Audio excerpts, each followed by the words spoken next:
देवरानी जी हम लोग जा रहे हैं। सुनिए अखी,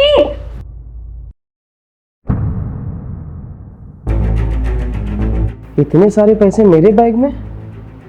रुको सृष्टि, आखिर सुनिए 1 मिनट रुकिए।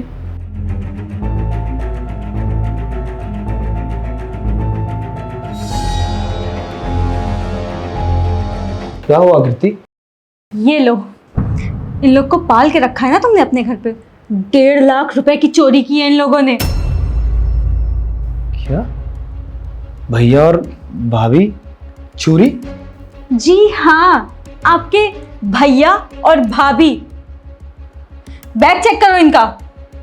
आकृति तुम्हें पता है कि तुम क्या बोल रही हो? वो मेरे भैया और भाभी हैं। उनका बैग चेक करने के लिए तुम मुझसे बोल रही हो? जी हाँ, मैं तो बहुत अच्छी तरह से जानती हूँ कि ये आपके भैया और भाभी हैं, लेकिन शायद आप नहीं जानते कि ये कितने बड़े चोर हैं। आकृति तुम पागल हो गई हो क्या? कुछ भी बोल रही हो। भैया और भाभी, आई एम सॉरी। आकृति की तरफ से मैं माफी मांग रहा हूँ। आप लोग जहां जा रहे थे प्लीज जाइए, अंदर चलो। अखिल, तुम्हारा दिमाग खराब हो गया है क्या? मैं कह रही हूँ एक बार बैग चेक करो। माफी जो मांग रहे हो ना, तुम्हें अपनी माफी मांगने में पछतावा होगा। देवरानी जी इतना बड़ा इल्ज़ाम मेरे ऊपर आप कैसे लगा सकती हैं? मैं इस घर को जोड़ के चलना चाहती हूँ और आप इतना बड़ा इल्ज़ाम लगा के घर को तोड़ना चाहती हैं? तुमको जरा सी भी शर्म नहीं आ रही है? भाई भाई को अलग करना चाहती हो और ऊपर से तुमने हम दोनों के ऊपर इतना बड़ा इल्ज़ाम लगा दिया। और आज तुम आई हो।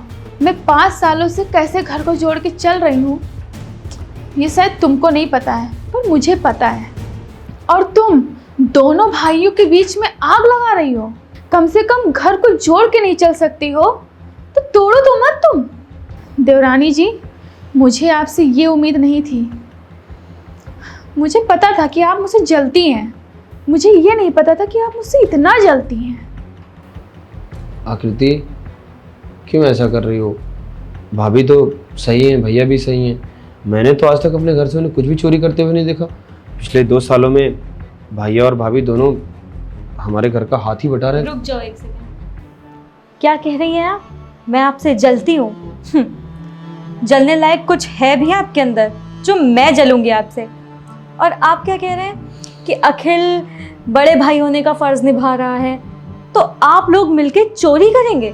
ठीक है, हम पैसे वाले हैं, इसका ये मतलब तो नहीं है कि आप हमारे घर में आए, रहें और घर जाते जाते वापस अपने पैसे भी चुरा के जाएं। अखिल, मुझे कोई गलतफहमी नहीं हुई है। तुम मेरी बात मान के एक बार इनका बैग चेक करो। पैसे नहीं निकले ना, फिर तुम जो बोलोगे मैं करूंगी। आकृति तुम इतना बड़ा इल्जाम लगा रही हो, मेरी तो हिम्मत नहीं है कि मैं भैया और भाभी के बैग चेक करूं। लेकिन एक बात कान खोल के सुन लो, अगर ये चीज सच नहीं निकली तो फिर मेरा फैसला तुम्हारे लिए बहुत बुरा होगा। अखी, मैं कभी गलत नहीं होती हूँ, खास तौर पे इन दोनों के लिए। इन दोनों की हरकत तो मैं पिछले 2 साल से नोटिस कर रही थी, लेकिन आज मैंने इन्हें रंगे हाथों पकड़ा है, रंगे हाथों। ठीक है, लेकिन एक शर्त है देवर जी। अगर बैग मेरा चेक होगा तो बैग इनका भी चेक होगा।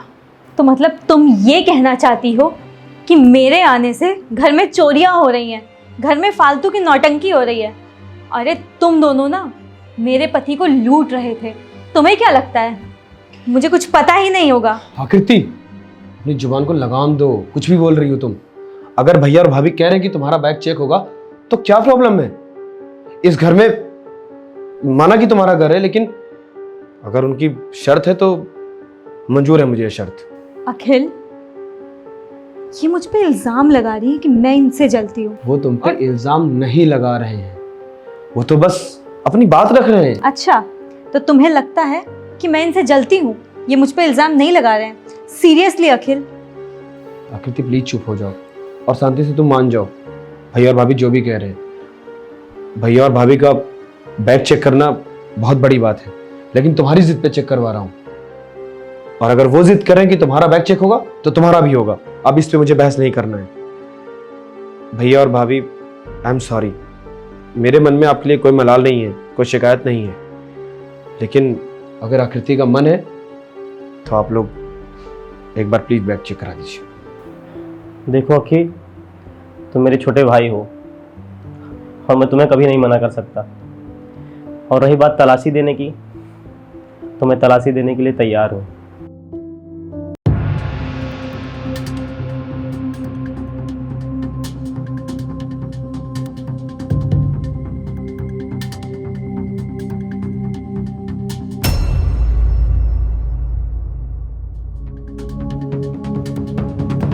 आकृति, पैसे तो बैग में नहीं है।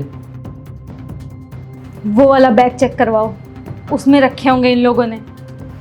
देवर जी, मैं बताती हूँ पैसे कहाँ हैं। मेरा बैग वहीं रख दो चुपचाप से। मेरे बैग को टच करने की कोशिश भी मत करना। आकृति, चुप रहो तुम। भाभी आप बैग चेक करिए। खिल, चुप रहो तुम। बैग अगर भाभी का चेक हुआ तो तुम्हारा भी होगा, मैंने बोला ना। ये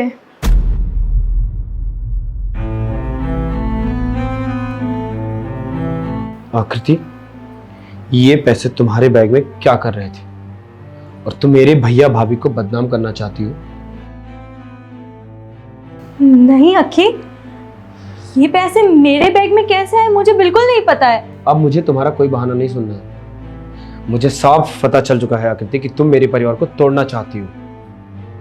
मेरा भाई राम सा और सीता जैसी भाभी को तुम मुझसे अलग करना चाहती हो। आखिर मैं अपने ही घर के पैसे क्यों चुराऊंगी यार? एग्जैक्टली, मैं तो वही पूछ रहा हूं कि वो अपने घर में ही चोरी क्यों करेंगे। मैं भैया को और भाभी को जब वक्त वक्त पे पैसे देता हूं खर्चा करने के लिए, और मना कि वो दोनों गरीब हैं, नहीं कुछ कर पा रहे हैं, हमारी कंपनी में काम कर रहे हैं, हमारे साथ हाथ बटा रहे हैं, तो प्रॉब्लम क्या है तुम्हें? बाकी तो मैंने कहा था ना कि अगर मेरे भैया भाभी गलत नहीं निकले तो इसका खामियाजा तुम्हें भुगतना पड़ेगा। और अब एक पल भी तुम इस घर में नहीं रहोगी, ये मेरा फैसला है। अखी रुको, आकृति को घर से निकालने की कोई ज़रूरत नहीं। गलती किसी से भी हो सकती है। आकृति, मैं तुमसे केवल एक ही बात बोलूँगा कि रिश्तों के आईने को हमेशा साफ रखा करो, क्योंकि जब इसमें दाग पड़ जाते हैं तो हर रिश्ता धुंधला नज़र आने लगता है, हर भरोसा धुंधला नज़र आने लगता है। रिश्ता केवल नाम से नहीं चलता है, रिश्ता प्यार, विश्वास और समझ से चलता है। और जहाँ प्यार होता है वहाँ अपनेपन की गर्माहट होती है। जहाँ विश्वास होता है वहाँ हर मुश्किल आसान लगने लगती है। भाई भाई के बीच में जहर मत घोलो। परिवार प्यार से चलता है, विश्वास से चलता है, झूठ और फरेब से नहीं चलता। देखो, ये वही भैया भाभी हैं जिनको तुम यहाँ से निकालने की कोशिश कर रही हो। आज वो हमारे रिश्ते को जोड़ने की बात कर रहे हैं। अखिल मुझे माफ कर दो। माफी मुझसे मत मांगो। माफी मांगनी है तो भाभी से और भैया से मांगो। अखिल मुझे मत छोड़ो, मैं माफी मांग लेती हूँ। भैया भाभी, मैं आप दोनों से हाथ जोड़ के माफी मांग रही हूँ, मुझे माफ कर दीजिए।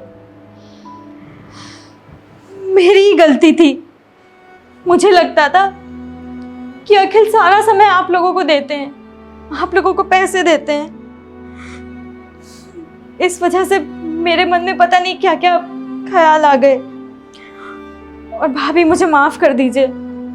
इसकी कोई ज़रूरत नहीं है देवरानी जी। जब छोटे गलती करते हैं तो बड़ों का काम होता है उनको माफ़ कर देना।